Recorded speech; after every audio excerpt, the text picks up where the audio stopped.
A teoria do não objeto é um texto do Ferreira Goulart, que foi escrito nos anos 60 e fez parte do suplemento dominical do Jornal do Brasil e era em contribuição à segunda exposição neoconcreta no Rio de Janeiro. Então, esse texto fala desse contexto dos neoconcretos, né, um movimento que, de certa maneira, foi uma resposta ao movimento concreto, artístico, mais ligado aos paulistas, e que propunha uma certa ruptura com o modernismo.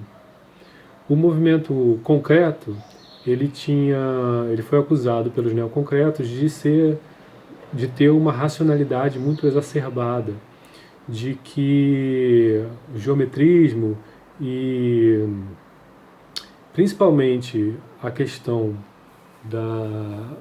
do caráter objetivista do movimento concreto foi questionado por esses cariocas, né?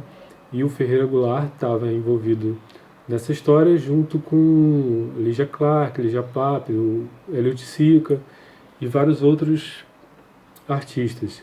Então ele, para contribuir com essa segunda exposição não concreta, escreve a teoria do não objeto. E essa teoria diz o seguinte, é um manifesto, na verdade, né? E ele tenta aproximar, então, como o movimento neoconcreto pretendia, a arte e vida. O espectador não era mais só um espectador, não era só uma pessoa que via o quadro, mas ele participava também, era um participador. Isso estava presente nos trabalhos da Lígia, né, dos bichos, do Eliot Sica, quando ele já coloca o plano, os núcleos, onde você tem que entrar, rodear a obra para poder vê-la completamente, né, não só um quadro. E ele vai problematizando a coisa do quadro. Ele começa falando que o não objeto não é o oposto de um objeto, não é um anti-objeto, não é uma coisa que não tem as características materiais de um objeto, mas ao mesmo tempo ele não é contra o objeto, então ele é um não objeto. E aí ele vai tentar explicar, né, ao longo do texto isso, e no final tem até uma sessão de perguntas e respostas que ele mesmo pergunta e ele mesmo responde, né? Ele diz que o não objeto, então, é um objeto especial, que se pretende realizada a síntese das experiências sensoriais e mentais. Bom, aí vamos ver onde é que isso vai chegar, né? Ele começa o seguinte: quando os pintores impressionistas começaram a levar o cavalete para fora dos lugares e pintar as paisagens conforme viam, então tentando acompanhar a luz que estava no momento, por isso pintando rápido, por isso tendo pinceladas mais soltas e por isso quase chegando a um abstracionismo. Aí começa a morte da pintura figurativa. E aí, conforme o tempo vai passando, o objeto representado, ou seja, para os impressionistas a paisagem, vai perdendo a significação. E o quadro vai ganhando importância. O quadro que ele diz é a tela, né? O suporte, o objeto.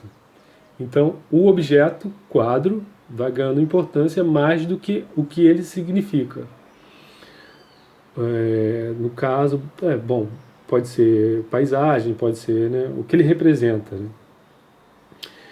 E aí, a pintura abstrata, então, ligada a esses... vai se ligando, então, à ideia de signo, à ideia de matéria. E então com a eliminação do objeto representado através do abstracionismo, então chegando no impressionismo, né, as pinceladas rápidas vão quase deixando a pintura abstrata. Quando a pintura fica abstrata, torna-se um novo objeto de pintura. Mas ele diz, a luta com o objeto não para. O objeto, né, a tela. A tela em branco, para o pintor tradicional, era um mero suporte. Era só ali onde era necessário ter a coisa para você pintar. E aí, a moldura em volta da pintura era uma forma de inserir aquela tela no mundo. A pintura fazia meio que como é que se fala? Era um intermediário ali entre o mundo real e a tela. Tem a moldura. A moldura é aquele meio termo entre a ficção e a realidade. A realidade do mundo e a ficção da tela. E aí, com o tempo, essa moldura, que era um espaço metafórico entre a realidade e a ficção, ele diz que não se trata mais de erguer esse espaço. Não se trata mais de colocar moldura nas pinturas. Não que a moldura em si, né, se você colocar a moldura em qualquer quadro, vai ter o mesmo efeito. Mas eliminar o que significa a moldura, né? E aí, ao mesmo tempo que ele comenta sobre os ready-mades do Duchamp, quando eles nem têm esse caráter, né, de pintura, mas extrapolam o que é obra de arte e o que é objeto. O ready-made do Duchamp é aquele, o mais icônico, né, é a fonte urinol, onde ele compra o urinol e expõe ao contrário, né, e diz que é uma fonte. Então, esse deslocamento do objeto para virar um objeto artístico ultrapassa, então, a noção de objeto. Então, a gente vai chegando perto do que ele quer dizer com a teoria do não objeto. E aí, bom, também comenta sobre o cubismo. O cubismo, quando ele fragmenta as figuras e as coloca na tela, ele dá uma outra noção à pintura, né? E essa fragmentação, ele diz o seguinte: a mesma luta contra o objeto verifica-se na escultura moderna a partir do cubismo, e onde a figura desaparece completamente. Então, tem uma questão um pouco parecida com os abstracionistas, né? Mas o cubismo tem a questão geométrica, né? Você quebra como se fosse um espelho, né? Você tem as linhas retas. E aí ele diz o seguinte, bom, aí ele coloca o problema da escultura. A escultura também não é um objeto. A escultura também tem a questão da massa, a questão do suporte, ela precisa estar em algum lugar. Então alguns artistas vão tentar quebrar isso, né? Pendurar esculturas, deixá-las com outras massas, com outros tipos de massas. Então, ele vai chegando mais próximo, então, do que é essa teoria do não objeto. Ele vai dizendo o seguinte, diretamente, o que é um não objeto? Entendo aqui por objeto uma coisa que se dá no cotidiano, uma caneta, uma borracha e etc. O não objeto, ele não se esgota nas referências de uso. Ele não é só, né, uma caneta, uma borracha e tudo mais.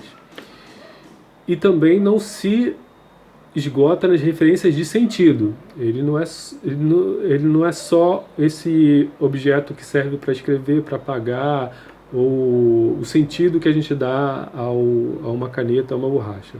Ele diz o seguinte: quando nos subtraímos à ordem cultural do mundo, vemos os objetos sem nome e nos defrontamos com a sua opacidade de coisa.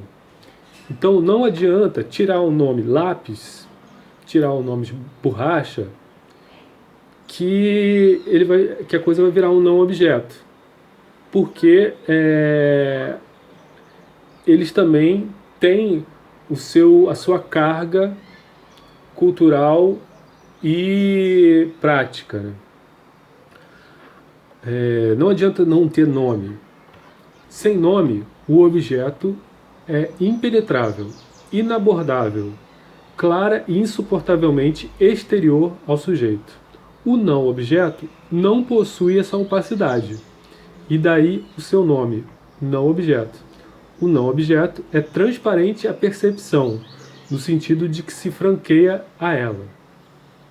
Bom, acho que ainda está um pouco complicado, mas ele vai avançando. O não objeto, pelo contrário, é uno, íntegro, franco. Ele possui uma significação também, mas essa significação é imanente à sua própria forma, que é pura significação. Eu vi numa entrevista ele falando que quando ele escreveu sobre o neoconcretismo, por que deu certo? Porque as coisas já estavam acontecendo. Por que o movimento neoconcreto deu certo? Porque as coisas já estavam acontecendo nos trabalhos. Então, se você pensa no trabalho dos bichos, da Lygia Clark, e lê o Ferreira Goulart, a coisa já vai ficando um pouco mais clara. E aí ele faz uma pergunta: a natureza morta é um não objeto? E ele mesmo responde: não, ela não é um não objeto, ela é um quase objeto, porque ela representa alguma coisa, né?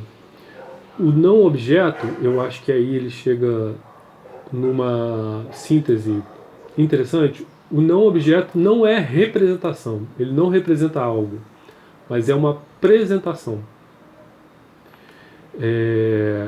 Ele se funda em si mesmo, na sua significação.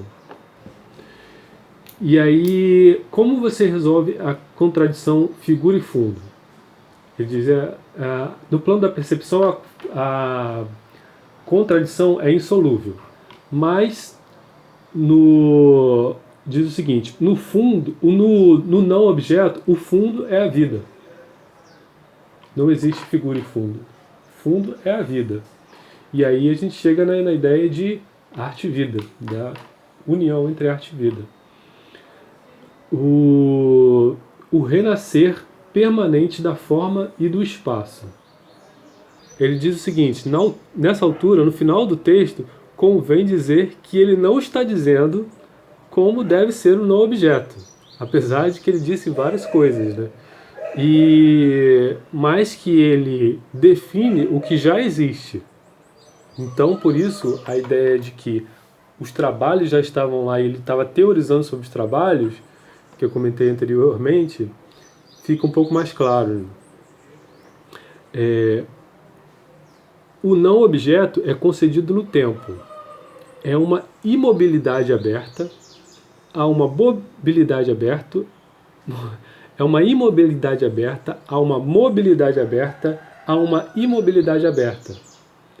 Então, se a gente pensa nos bichos da Lygia Clark, né, você mexe no bicho, ele está imóvel. Depois, você produz uma mobilidade a ele. Ele está aberto a uma mobilidade. Depois, quando você acaba, ele tem outra imobilidade, né?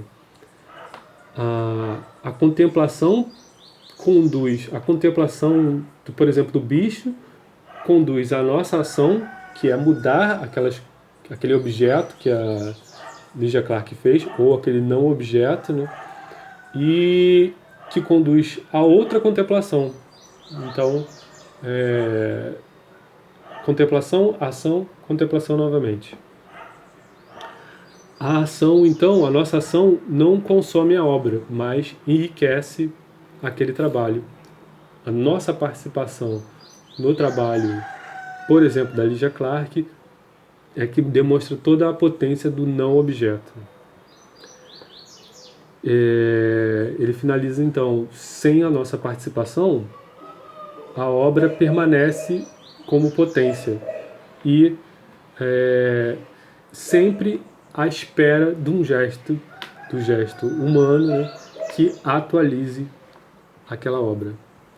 Então, essa é a teoria do não objeto, o manifesto da teoria do não objeto de Ferreira Goulart.